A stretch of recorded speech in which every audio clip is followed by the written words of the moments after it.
Hello and welcome to episode 188 of the A&F podcast from the A&F network. It's a long old introduction, that is. With me, Scott Catton-Rennie, and himself, Al Coates, MBE, whatever his name is these days. I don't know what he's gone by, to be honest. You should add 83 on the back now. I've got something to tell you, Scott. I've in life, I think there's moments where you move up a gear or you move into a higher division, and I've moved into a higher division. Have you? Yeah. You sound so disinterested. I'm just like, how can someone like you just go anywhere higher? Like, shut up. I mean, come on. Listen, I saw somebody who wrecked an organization get a knighthood today. So, I mean, just saying. Just saying. Oh, what? Who is that? I can't tell you on this. All right, okay. I was like, all right. Anyway, no, I got about a month ago, about 6 weeks ago, I got this random email off Meta, which is Facebook. And because I've got a Facebook page, little plug for my Facebook page. And it said, you have been chosen to monetize your Facebook page. And I thought, this must be a scam. So I researched it. It wasn't a scam. And so I've monetized my Facebook page, Scott. And do you want to know how much I have earned over a month? Over a month. Let me think. 20 pence. You're not too far away. 83 cents. Is that it? Yeah. I have no idea how that happened, where that money comes from. Wow, that's definitely monetizing your... You sold yourself to the devil, honestly. You've changed. Yeah. Social Work England will be casting me out on account of my blatant seeking of likes. I would imagine it's probably visitors to your page, isn't it? Because I've got a Facebook page as well. Like plug Have there. You? Yeah, but I very rarely post it, and I think you post a lot of controversial and. It's not controversial. I said and at the end. You didn't let me finish. Controversial and interesting and all that kind of stuff that you're interested in. Because I'm not in that space anymore, I just don't bother with it. So I'm not surprised I've asked you to do that, but 83 cents is quite insulting. I wouldn't have bothered, to be honest. Well, there's some complicated legal technicalities about me getting the money out of Meta. Surprise. And I have no idea how to kind of fix the I don't know which button to press to get I really would love a check. That's what I really want. Yeah, you're not going to get that, but you're not really one for your admin, are you? Let's be honest. How very dare you? Am I lying? You rest your case, don't you? I do, yes. The defence rests. Yes. Defence rests. But anywho, less of such idle banter, Scott. You've been on holiday again. Oh, my days. Honestly, you say this every time like I've been on holiday. Because you're on holiday. Like we get emails that say, hello, Scott and Al, or is Scott even there? People, like, it's just become a I went away for a couple of days for my anniversary, for my wedding anniversary, which we do every single year. Shouldn't have come to any surprise to anybody. It's a bit last minute, but we went away for 5 days. Whoop-de-doo. So that's like you taking an early Friday, isn't it? That's how you would measure. Tris would say, we'll finish early on Friday, but actually that's like 5 days to a normal person. Yeah, if Tris has a weekend, it's a long weekend. If Tris has a long weekend, it's a week. So we went away for one of Tris's long weekends. Yeah, you left on Friday, got back on the Friday. But can I just say, because you seem to think that we just sit by a pool and, like bathe and bask in the sunshine of whichever place it is we're in. And there's an element of that, of course there is, but there's also the laptop is open. The screen doesn't lock, as in, it doesn't get time to rest. We're still working when we're there. It must be very hard on your eyes, the glare of the sunlight on the screen. No, because if you've got your shades on and you've got your little wooden box that you put your laptop in, you're fine. You will get no sympathy from me, my good man. I'm not even looking for sympathy. You brought it up, not me. Don't start fighty. Don't get fighty with me. Well, you are literally adoption's answer to Judith Chalmers. I say it again and again. You do. Bless you. Anyway, so Scott, it's been a remarkable day. Today is the 22nd of something, May. It's 22nd of May. So breaking news, literally within the last few hours, we're having an election in the UK. Now, I know that you are in the Republic of Ireland, so your opinion is weighted against that. But I can say what I like. You can say what you like. Well, maybe not. They might not let you back in. Right. What does that mean for fostering and adoption? I think Election called. do you know what? I think it means very little. I don't think there's going to, well, no, and what I mean by that is I don't think there's going to be any manifestos based around fostering, adoption, special guardianship, kinship care. Mm. Being perfectly frank, I don't think it's on anyone's list of priorities, unless it's someone who's going to be potentially a children's minister. I hadn't thought of that. There's no guarantees that the person who, the people who are in those roles at the minute are going to be in those roles after the election, is there? So I recall from the last election, casting his mind back, that it was part of the Conservative manifesto, wasn't it? Adoption was but back then, Al, it needed attention, didn't it? I mean, don't get me wrong, if kinship and special guardians are in there, then that would be amazing. But I think that it should be in there. Yeah, and maybe a push fostering, but I don't think adoption is going to be in there. I can't see how. I think that it's almost like if you take out the ASF, take that out of the equation for a minute. Yeah, I think that adoption, as far as the government's concerned, and from what I see and hear, it's not really a priority for them anymore, because actually fostering is a massive priority, and kinship care is an even bigger priority. So trying to keep children within kind of the nucleus of a family and stuff like that. And I'm not saying it's right or it's wrong, or it's I have no kind of real opinion on it, but I just don't think that it's going to be, I certainly don't think, apart from the ASF, there's going to be much in terms of people's interest in what each party is going to say about it. Yeah. And the ASF is up for what's it anyway, isn't it? It's the spending reviews in the autumn, which will be in the autumn now. And it might be a new government that's done it. So. Well, it's almost inevitable, isn't it? That Tories. God, if it isn't, then what is going on with your country? Doomed with your country. I do wonder, because we had Helen Hayes on. Do you remember? 18 months ago. Just over a year ago, who is the Children's Minister for Labour, or Shadow Children's Minister, I should say. So potentially in the autumn, she will be the person looking at that.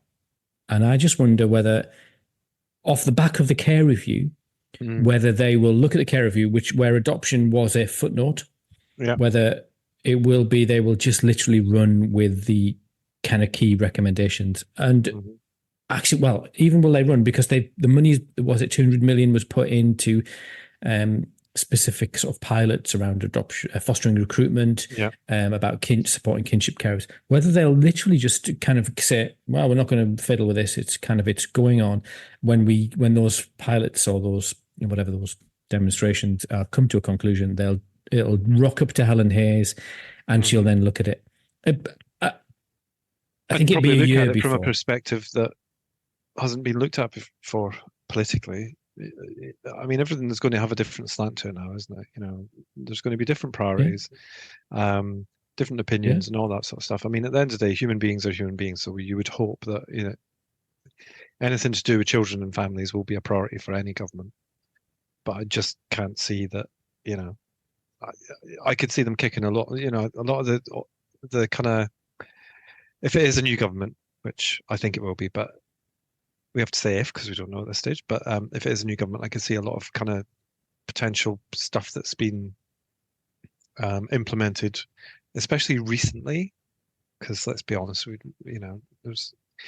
I mean, I could quite easily come back and vote if I wanted to. I could quite easily register. I think you should. Well, you are an English citizen, aren't you? Well, British citizen. British citizen. Yeah. Scottish citizen. British citizen. And I could actually, because I haven't given up that citizenship, I could actually vote if I wanted to. But I certainly wouldn't be voting for the Conservative Party. That would be my opinion. I'd call that political. I don't care.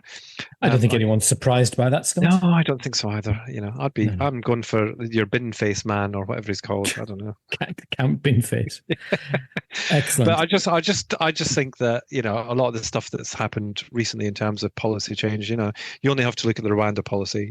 For a fact Labour are going to get rid of that straight away. That's probably going to be top of their priorities to get rid of that, or to overturn it, or however it is that they do it. And I think there'll be a few things like that, to be honest with you. But what was interesting today, and without going too deep into the politics of it, because I did see that, earlier today it was like, what's it, back to its normal levels? Inflation is back to its normal levels. But it's the cost of living. Because last time I was there, I didn't see things anywhere near the price that they were 12 months ago, Well, prices haven't gone down, have they? It just means that they're going down slower. So it's not in reverse. We're not going back to price years ago. Yeah. It does feel like a really interesting time, and I do wonder, Conservatives, good or bad, we can't deny that everything that they have pumped an awful lot of money into adoption, less so kinship, and less so fostering. Mm-hmm.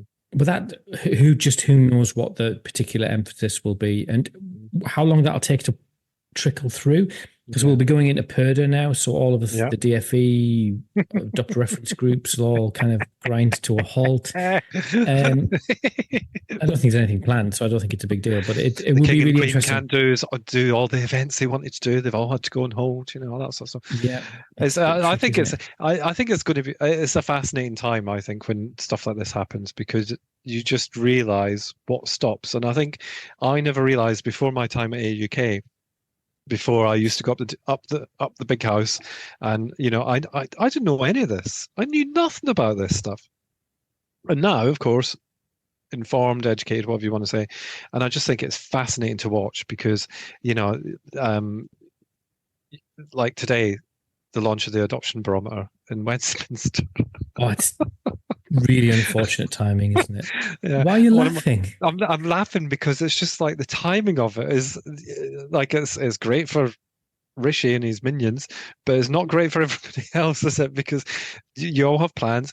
People have put money into things. I was speaking to somebody earlier who runs a national organisation in the UK, and she was saying, they have a report coming out in a couple of weeks, and that's pointless. They spent all this money, they put all this resource and all this, all this time into it, and they can't release it because there's no point. So they're having to hold off now.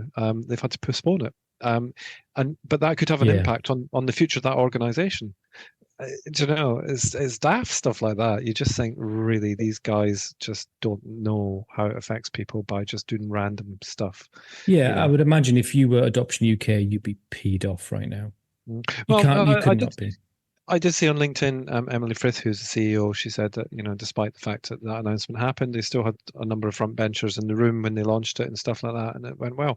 But it's not about that event, is it? It's about the impact of that report and how long it's going to take. Because if you're now looking at a new government in July, how long is it going to take for them all to kind of settle down? I mean, any new prime minister or any prime minister is going to know who their cabinet is going to be.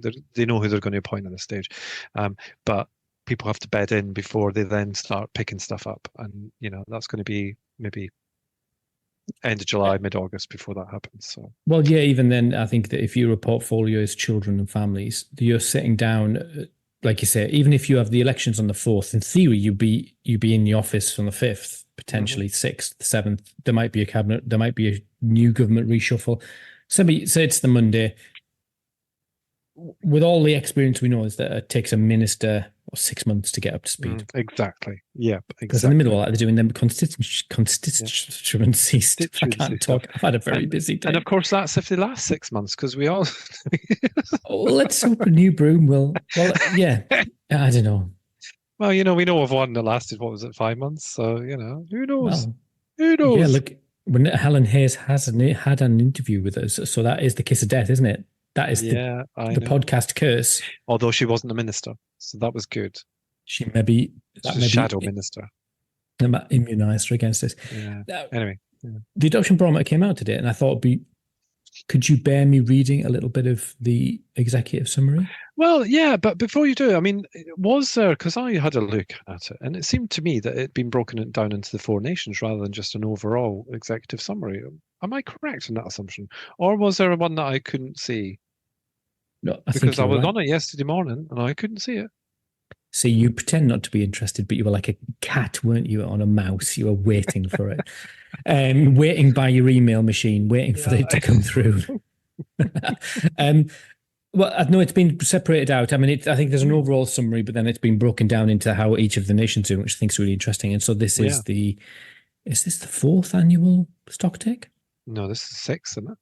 Shut Fifth or up. sixth. Yeah, it's You'll fifth have or to sixth. Wasn't that last year? I think it was the fifth one because we had Becky on, and I'm sure she said it was the fifth last year. Well, maybe Becky's been put into the Purdo cupboard as well. She'd not be allowed out. Yeah, maybe. Right. So just this is from the executive summary, and we'll put a link to it in the show notes for people. So across the UK, it is encouraging to see that there has been a focus on driving change. There have been improvements, particularly in approvals and the early stages. However, the wider picture is deeply worrying. And I think that but this is the barometer. This is like the second paragraph of the executive summary. Deeply worrying. In every nation of the UK, the proportion of adoptive families who are in crisis increased in 2023, and optimism about the future has fallen to the lowest level ever recorded in the barometer. Bleaky. There are enormous gaps in the support available to adult adoptees. I mean, there's a huge sort of section about language, but they've gone for adult adoptee here. For accessing their own records and reconnecting with birth relatives. Nowhere is the lack of essential services more apparent than in the lack of adoptee-centered counselling and therapeutic support for adults, which is kind of counter-narrative because you so often see them getting slated, and this is kind of front and centre. Many of the solutions to these problems are not costly, but they do require political will and leadership. Oh. That was a moment, particularly in joining up approaches across social care, education, and mental health.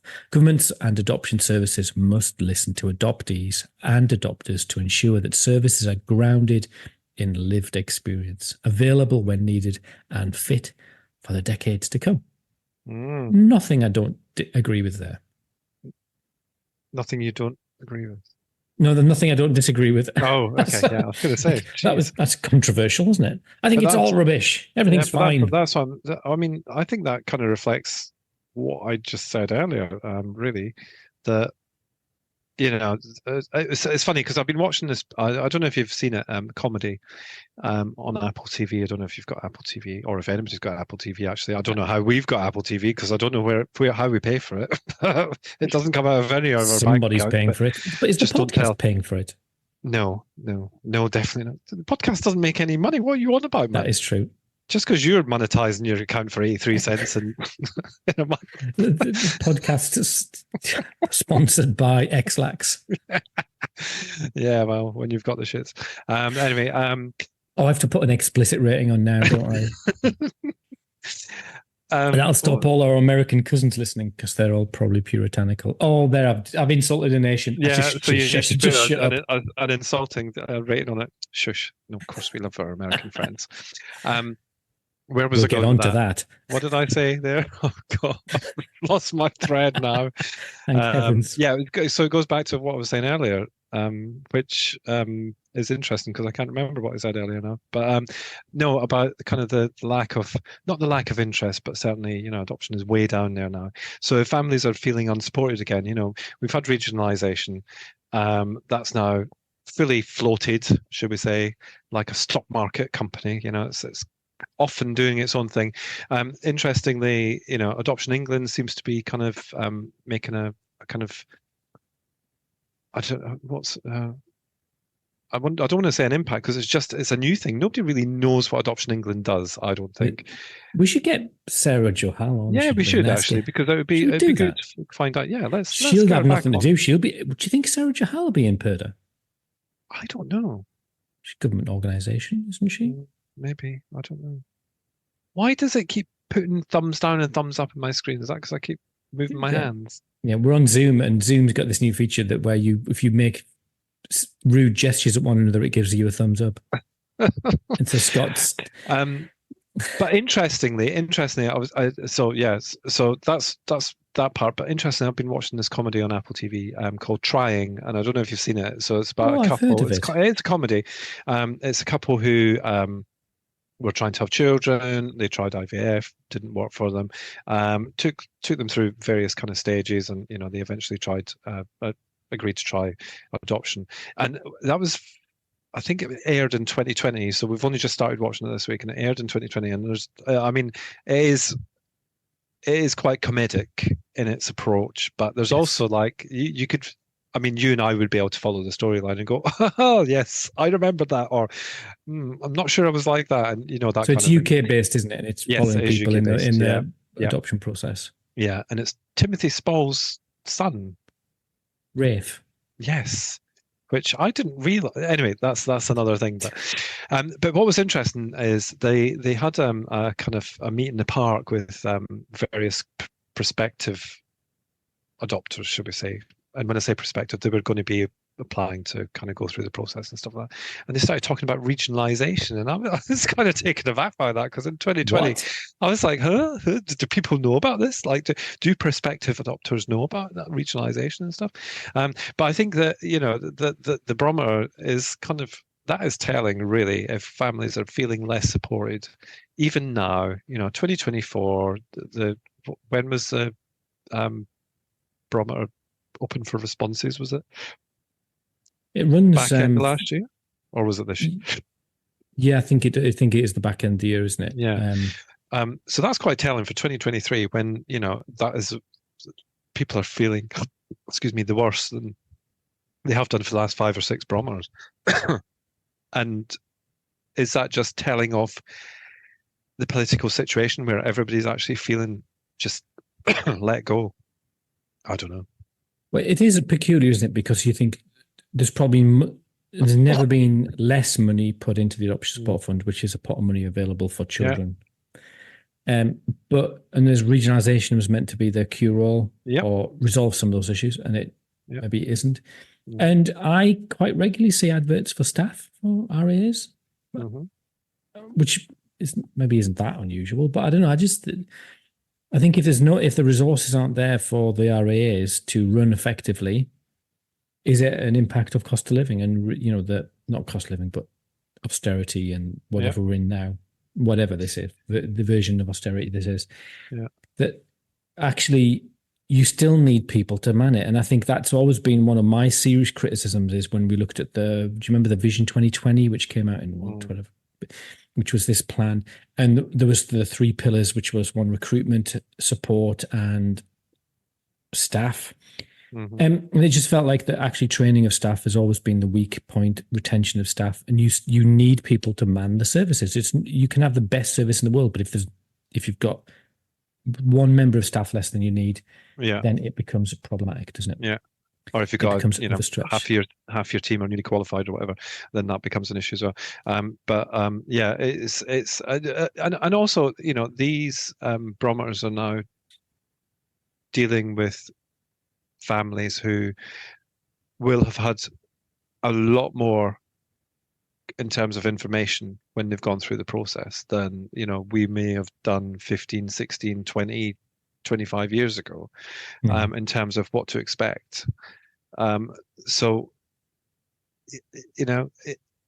I'm not saying that they've not been told it, but what I'm saying is that that they're the best informed. They're the best informed generation of adopters. Yeah, absolutely.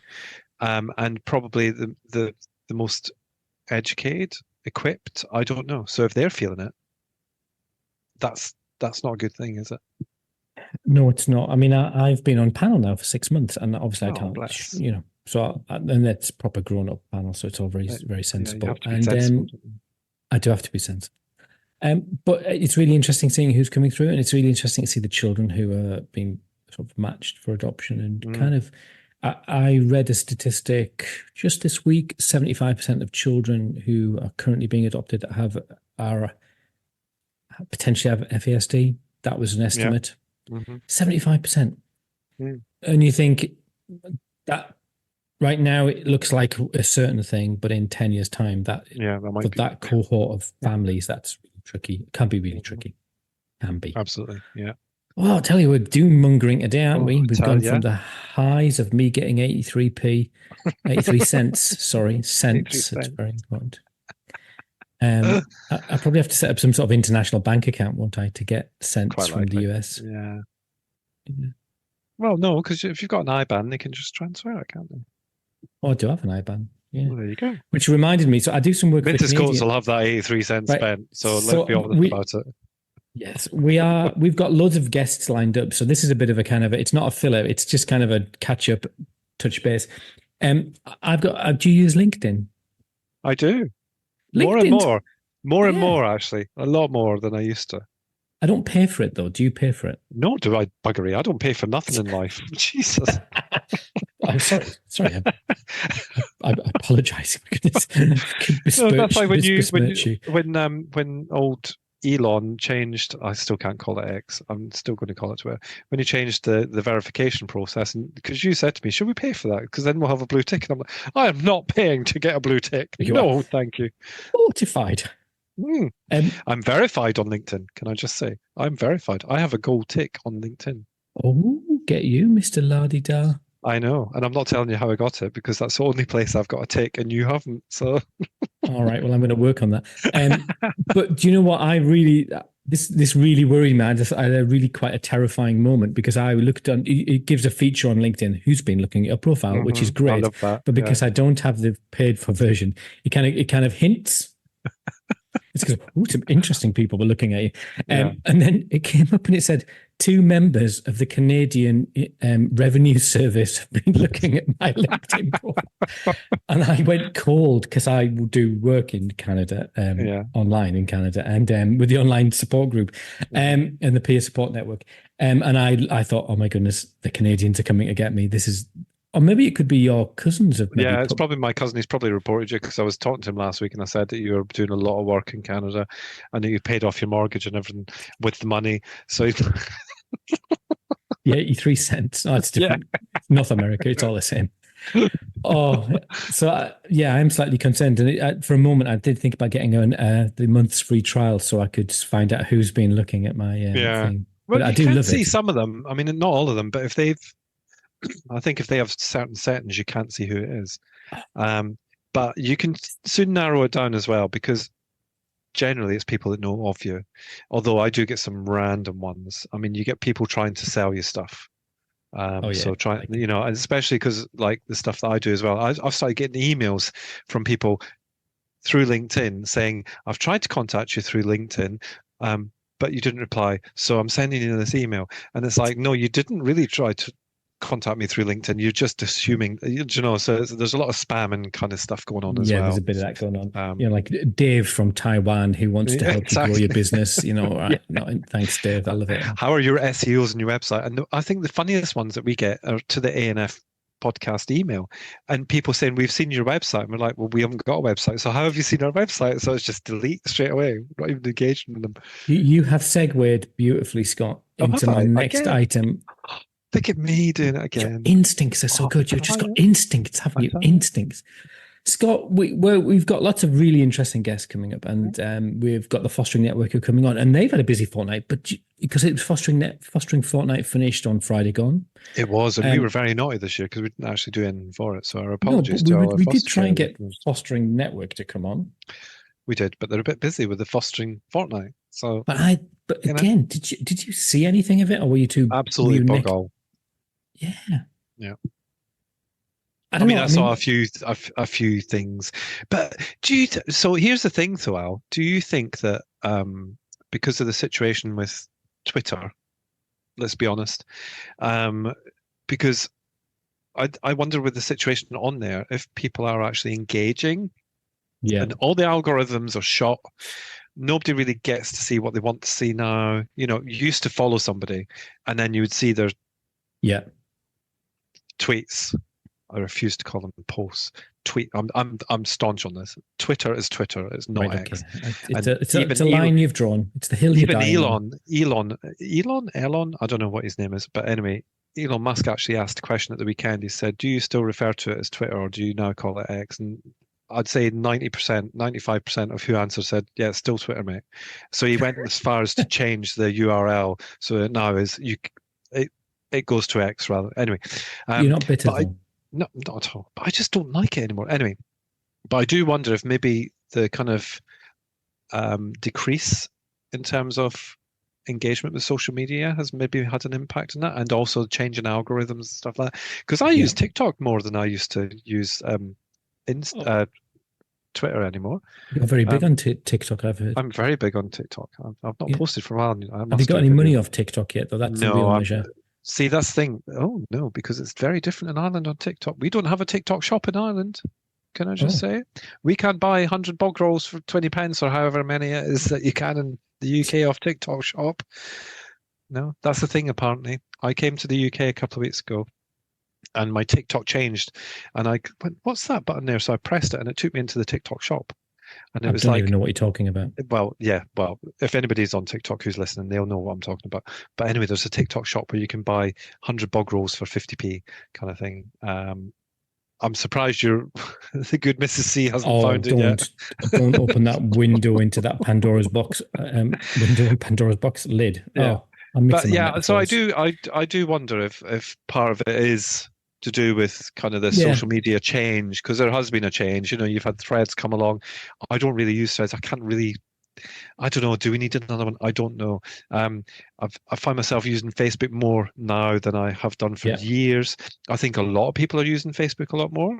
Definitely. Than they have done in years as well. Feels a bit safer. It does as well. Yeah, you're right. So yeah, I think that I do wonder how much social media is playing a part in us not seeing the things that maybe we would have signed up to see. But normally, I mean, when you push for things like Adoption Week, you see it in sort of the print media. And normally in the past, we've seen, I don't know, it just feels like Foster Care Fortnight has just become like the poor relation to, well, it doesn't really feature. So we are going to get the head of the fostering network on. Yeah.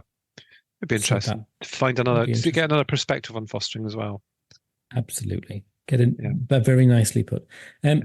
Scott, we do frequently get letters from different people who want to come on the podcast, and that we really appreciate that, or not letters, emails. And so we really appreciate people coming. Cards, checks, brochures, with colour photographs, taken by real photographers. Yeah. We have had some of them, haven't we? Yeah, which is very funny because we're like, who do they think they're sending this to? It's multimedia empire that we've got running here. It's like the Fox News of the adoption world. So we had I shouldn't really say this, and I don't want to make fun, but we got one that came through that made me giggle. And basically, I'm not sure I should say it. It feels quite mean now that I was laughing and laughing at the email about spirit guides and Feng Shui. How do you spell it? Say Feng Shui? Feng Shui. Feng Shui, is it Feng Shui? Feng Shui. How do you say it in Newcastle? In Newcastle? Feng Shui? Feng Shui, boy? Yeah, man. Which way you put that chair? Or as we used to say, or my dad used to call it Feng Shui. Feng Shui. So we had someone come on and it made me chuckle because they were kind of installing the virtue of Feng Shui and how it kind of transformed their life. And they were an adoptee as well, an adopted person, an adopter as well. So I don't think we'll have them on because I think that we're maybe not the right podcast for them. No, probably not. I think we may be kind of lower down the chain of kind of adoption. We are the bottom feeders of the adoption world. Absolutely. We're the plankton of the adoption podcasts. Please, we need a t-shirt on that, don't we? I expected to post in about 2 weeks. The last time I got a t-shirt from you. Jeez. No, that's probably not our thing. I mean, it was, if you remember back when Anna Lynn first emailed us about sexology, and we were a bit like, is this a hoax? Like, seriously, then we kind of went back and forward with her a bit and went, okay, this is a real thing, so let's... But I hope they find someone to discuss it, and if anybody's interested, type in adoptees who are into Feng Shui, and then I think it's called Feng Shui, isn't it? Feng Shui? I don't know, you've got real culture, you have, so you've travelled. True, but you've travelled as well. You've been to many places I've never been. You've been to Waltham Forest, Hounslow. No, you've been to Africa, and you've been to other places, haven't you? Yeah, I have actually. See, you don't just go up and down to that there London. No, but I can't bear the thought of a beach. I think the last thing on my agenda was that over the weekend there was the Potato Group Conference, Scott. I saw. Well, did you see? Well, I saw a few posts on LinkedIn. I mean, I didn't see anything on any other socials. Yeah. And I think it's again, it's interesting. So Is who it are the social potato media? group? For people who don't know, who are the So potato group? yeah, so the potato group, or the spud group as they like to call themselves, they're parent of traumatized adopted teens and adults. I think is that. I think that's what Well, their just acronym, well, just go with it. You something could like have that. Anyway, you could have blagged that out. You could yeah, have just and they were kind of. I think it's funny because we have tried to get them on before, but you upset their chair and don't. over What something did on I social media. do? I think it was it cheese or something. I don't know what it was. You said something on social media. She took it the wrong way.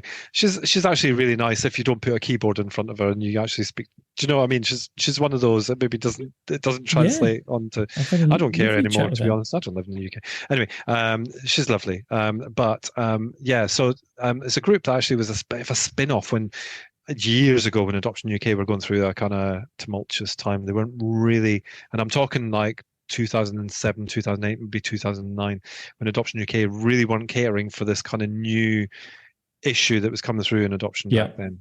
Like where we were starting to realize that actually these kids were, it wasn't just enough to adopt them. They needed extra things to go on, and I don't think Adoption UK was really catering for them at the time.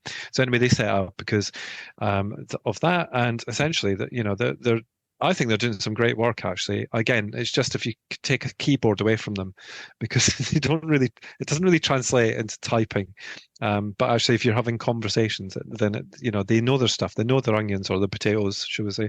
And I can't remember what the conference was specifically about, but they had some amazing speakers, absolutely brilliant shall I speakers. give you a little rundown of some of Yeah, the do speakers? yeah. So they had Professor Julie Selwyn, who is They like did. Yes, that's right. Yeah, the grandmother of adoption, the yeah. academic work on adoption, who wrote the seminal Beyond the Adoption Order. So this was the bells. Can you hear the bells? No. All right. Anyway, this was billed as Beyond the Adoption Order, as sort of a subtitle to it. And so she was talking about kind of 10 years on from because that is 2014 that was released, and Yeah. had Lord Justice McFarlane, who was the head of the family courts, and he, Sir Andrew McFarlane, sorry, and he was. I'll put a link to that actually because that's a really fascinating, and I think it's really interesting to see people who you could get. You get a professional who works with social care, in adoption, and you can get these voices of adopters and adoptees, but actually there's somebody who sits on the law and has a really clear-eyed view of what's going on. And he Yeah. did a speech at the end of last year, the Mayflower speech, and he sort of, this is part 2 of that speech, and so that was really good. They had Sarah Jahal, which friend of the Which is show. great actually, because I think for so long they have kind of been ignored by kind of the kind of, not ignored, that's the wrong thing to say, but I think that like I say, the keyboard warrior side of the potato group as was, I don't think they're like that very No, much not at anymore, all. but I think that nowadays they're starting to be kind of taken more seriously because they've laid off of the keyboard warrior stuff, which I think is great for them, because actually that engagement from Sarah will do wonders, because actually it means that It legitimizes them, doesn't yeah, it? exactly, and but it also means that their voices have been heard as well. So yeah. No, it was really good, and there's others as well. And forgive me, I can't find the list, but I'll put a link to just Sir Andrew McFarlane, his keynote speech, which I think is really interesting. And again, he sort of pulls out some of the issues around the law and around contact and maintain. Well, contact. Let's not say contact. Let's say maintaining family links, because that gives it a much broader kind of spectrum of what that possibly could look like. So I think that's really interesting. I feel like that there's constant changes here at Stern, but it does feel like that adoption is at a really interesting Crossroads. Yeah. Fork in And the road. especially with this Crossroads. government coming in, and there's a spending review in a few months. We could be in a situation by the 1st of April next year where there is no ASF. I don't say that to scaremonger, but like all new governments coming in, sometimes they slash and burn, don't they? Yeah, absolutely. Especially I because hope not. Well, to families it's not a small amount of money, but to government you know, you don't know how they view that kind of amount of money in terms of their Yeah. and what they're spending, you know. And you know, you've also got to take into account, and you know, I'm not minimizing the issues around the sub postmaster scandal, because that's going to have to, you know, that's going to play out, and that's going to, you know, there was lives lost in that, there was livelihoods lost, there was bankruptcies, there was criminal proceedings and stuff. And also yesterday was the report on the blood scandal as well. And you know, again, I'm not comparing, and I'm not, you know, you can't contrast and compare between all of that and adoption, but actually there's going to be money spent in areas for that as well, and that's not, there's only so much, isn't there? Yeah, that's not going to be cheap for them to kind of, you know, compensate. But I guess it is a moment in terms of if you are an adoptive parent and you are a foster carer and a politician knocks on your front door, that you raise this issue and you prioritize it. And that was what the DFE boards are saying to us, that this is the time when you impress upon them the significance of things like the Adoption Support Fund. And just to reassure people, the Treasury had committed to ensuring that all therapeutic processes were finished. So there's money set aside for that. I'm not saying that's going to happen, but I just think everything's thrown in the air. And I think it's the first time in my generation as an adoptive parent where there's going to be a change of, I mean, we had the coalition to the Conservatives, but it was more of, it was a subtle shift. This could be a total rebranding. And the previous Labour government were very pro-adoption. Yeah. But who knows? Yeah. We just don't, do we? No. You just didn't know, lad. You didn't know. I remember getting a letter from Tony Blair saying about adoption. It wasn't a personal letter from Tony Blair. Oh, right, okay. It wasn't like, "Hiya, Al, what you doing?" Yeah. No, it was to all adoptive parents. I wouldn't be surprised because, you know, Mark Orrs used to work for Tony Blair, didn't he? So, you know, who knows? Well, I must have told you that. I'm sure I've told you that. So I was going through I digitized all my old letters because I'm boring. And when I moved house, well, and I went through and said, "Oh, do I need that? No. And then there was a few things that I kept. And one of them was Tony Blair had said, what do people think about adoption? So this is 2001. So I wrote back kind of like, Mr. Oh, I want to make a difference, which is every adoptive parent in the world. I want to make a difference. I want, you know, squeaky clean 3 years in. And that's not dismissive of people who are squeaky clean 3 years in. That was me. That was a social work caveat. And SWC, we should call them from now on, SWC. I sent a letter to him saying all these things, and then I got a letter back from them. And do you know who wrote it? Mark Orrs. And so I've got a letter from Mark, and Mark had written it. "Thank you for your letter to Tony Blair." I should show it to him. That'll make it. You should. Yeah. You should say, "Do you remember this letter that you wrote? Because I found it rather insulting, young man." I've held it close to my bosom ever since, folded in my wallet. When the Queen put her sword on me, or whatever it's called. She didn't put a sword on me. Oh no, you weren't knighted, were you? Yet. No. Give it time.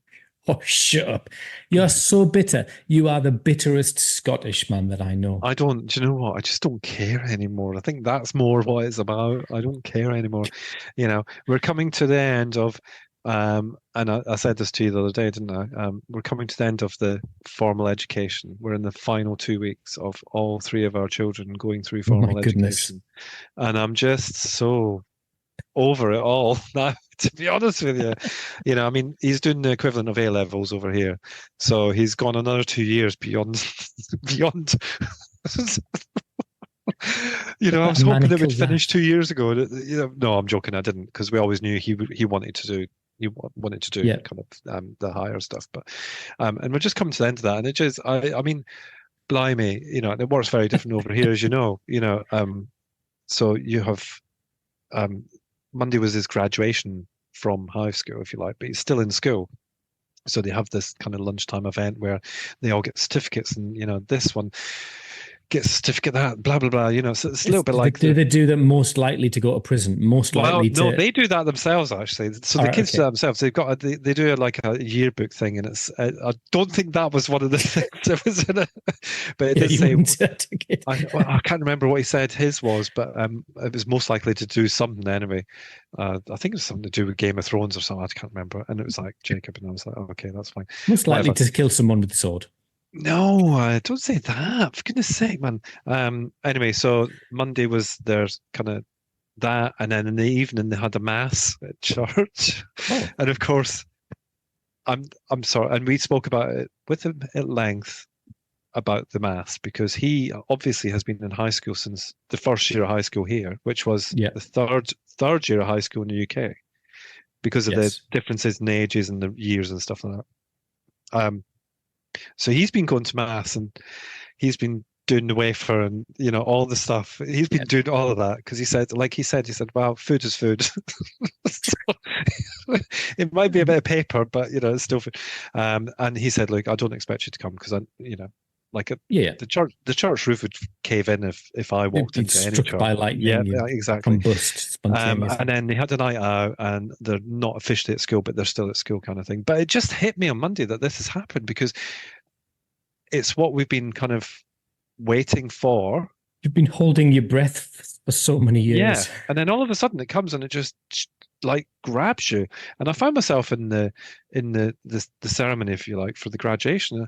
I found myself getting a little bit emotional thinking about some of the Oh, kind of trauma that we've experienced as parents the over all this kind trials. of over the education experience.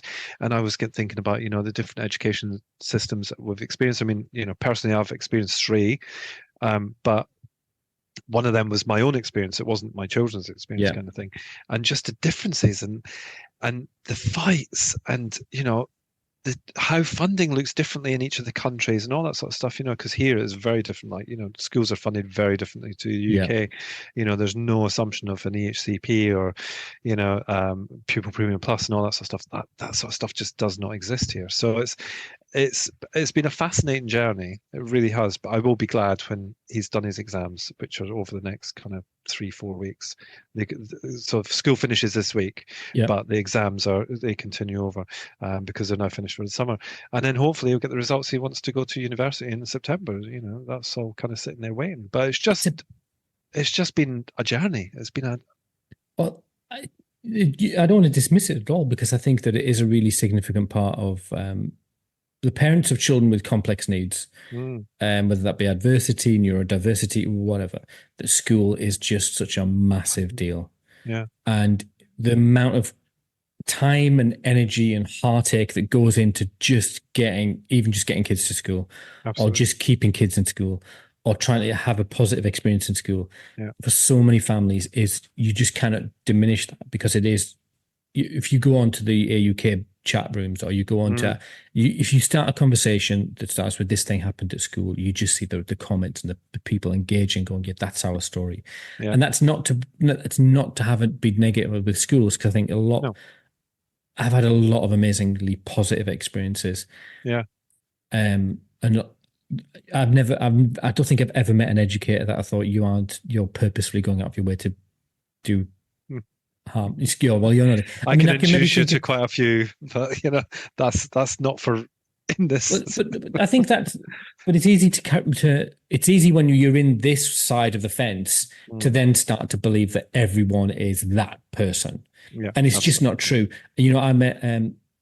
I did a session with some foster carers from Sunderland Virtual School. So the Sunderland Virtual School put it on. It was about managing difficult behaviour, and there was an educator there. And they were sort of afterwards they came and chatted, and it was complicated why they were there, and it was for kinship carers and foster carers, and she was saying, the fights that go on internally for me, sort of defending children and Yeah, defending parents, and you go, we don't see that stuff necessarily. That we don't see the internal conflict where people are championing our children, absolutely. but don't want to kind of be disloyal to the school. So you kind Mm, of just yeah, you just get this wall of it's not yeah, helping, and absolutely. oftentimes Yeah, we're in the midst of chaos. yeah, absolutely. And these people have to adhere to policies and procedures and stuff like that. Behavioral Yeah, policies and all this sort of stuff. And I get all that. I do, and I think when I think back to that very first day of setting foot into a primary school with my two rogues, and sitting there and just thinking, well, this is just going to be my experience of school. just go to school. yeah, you just go to school, don't you? And I didn't expect to be in that office quite as much as I was, shall we say? It's your usual seat, Yeah, Mr. exactly. Yeah, Cassavetti. yes. But yeah, it's been absolutely fascinating. I will not be sorry to see it go. I'm looking forward to deleting the school's number out of my phone and never hearing from them again. Fabulous. But yeah, it just struck me this week that, having had three, and you must be the same, you've got a few years to go, yeah, obviously. Um, even though you've been doing this longer and you're older than me, but I just won't be sorry to see it go after you know Yeah. almost identical situations for three people at various points, with different outcomes. Just yeah, absolutely, just blows my mind that we actually have managed to get through it, and they have as well. Yeah, yeah. I mean, it is. I think it's easy to dismiss how difficult that is for so many Mm, families, isn't it? And I think we absolutely. shouldn't.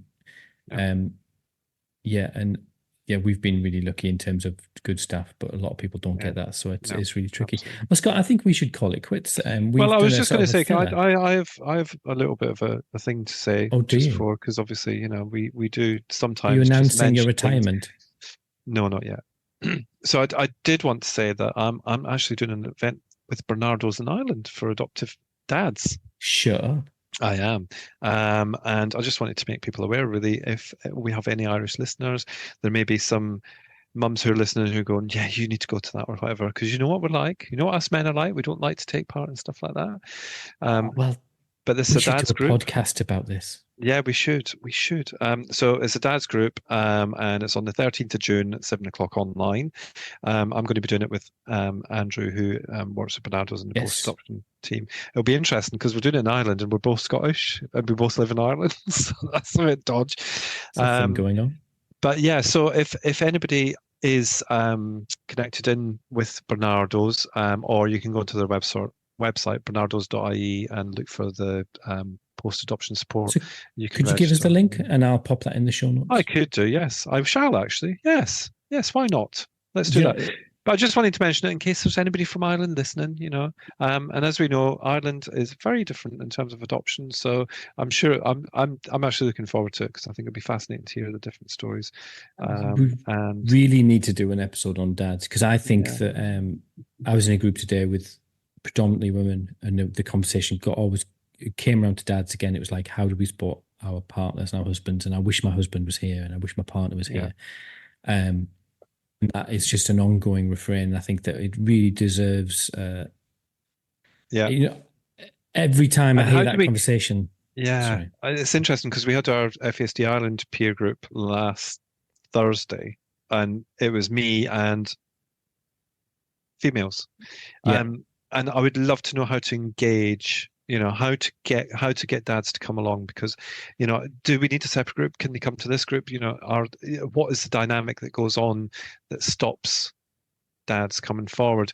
And fascinatingly, this week and the last week in Ireland, there's been a massive kind of, well, I've seen a massive kind of discussion over men's sheds, men's mental health Yeah. and stuff. And there's actually a comedian based in Ireland who has come out with, he's just been diagnosed with ADHD, and some other kind of mental health issues that he's had. There's a program on TV here the other night, and it was really fascinating to watch because there's so much kind of intent to look after men's mental health in Ireland now, Mhm. because men have just gotten on with it in the past, and now it's really starting to have an impact. So I think that it's yeah, I think you're right. I think that's definitely a podcast. There's a podcast there. Oh, yeah, and it is fascinating, and I haven't really got any answers. Well, I No, have got some thoughts, but I think even just in terms of how men respond to different aspects of adoptive yeah, life yeah, and fostering, yeah, um, absolutely. and just generally as well. So anyway, we'll not go. We'll not rehash it Yeah, here, not or let's we'll not not talk warm about it it up. here, but yes, Cool. Well, it's link in the been show wonderful, notes. Scott. I Yes, am. it has. Thank Let me you. think. What are you doing? Do you have a bank holiday this weekend? No, we don't. We have 2 days beginning of June, so Oh well, yeah, I will. I think it's a I Friday will. and a Monday. I shall do something suitably lazy on my bank holiday Monday and think fondly of you. Oh, bless you. Yeah, it's the Oh least yeah, I because could there's do. May bank. Is it end May bank Yeah, yeah, holiday, isn't it? yeah, yeah. Oh yeah. Oh, well, maybe we do then, but maybe we've got a longer bank holiday than you. Oh, we're into the long grass now. This is like the dullest. Two middle-aged men talk about bank Bank holidays. holidays, because they think That they've got is a day off. whoop whoop chicken soup. One will be chopping wood and one will be sitting in front of the telly. So there you go. Exactly that. Exactly that. Scott, it's been an absolute pleasure for you. And I would, and as always, Bon Jovi. Anchovy.